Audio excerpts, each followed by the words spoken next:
দাবি।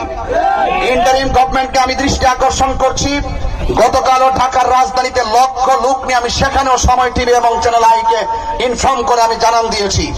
আজকে আমি জানান দিতে চাই, অনতি বিলম্বে যদি আল্লাহর ওলির মাজারকে সুরক্ষা করা না হয় তাহলে এই সুন্নি জনতা ঘরে বসে থাকবে না, এদের ভাত কেউ থামায় রাখতে পারবে না।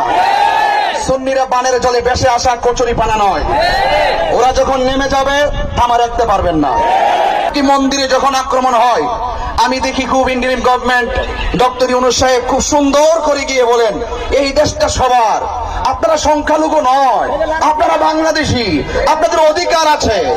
তাহলে আপনি যদি মন্দির পাহারা দেন আর পরিদর্শন করেন তাহলে মাজারগুলো যে প্রকাশ্য বুলডোজার দিয়ে ভেঙে ফেলা হচ্ছে, এবং গতকালও এই মাজারের ভিতরে আল্লাহর ওলির মাজারের ভিতরে আগুন ধরিয়ে দেওয়া হয়েছে, এই পর্যন্ত কোন উপদেষ্টাকে দেখলাম না একটা নিন্দা জানানো পর্যন্ত কথা বলেন ঠিক কিনা?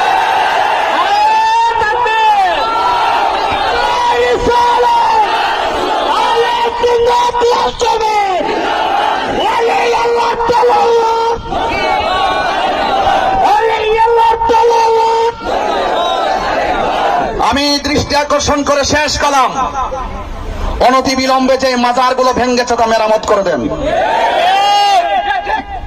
অনতি বিলম্বে সেখানে পরিদর্শন করে আইন প্রণয়ন করেন। যারা এইভাবে মাজার উপেন ভাঙছে, আমরা মাঝে মাঝে শুনতে পারি প্রশাসন থেকে বলে আমরা তদন্ত করতেছি। আরে উপেনে যেখানে মাজার ভাঙবে সেখানে তদন্ত করার আর কি আছে?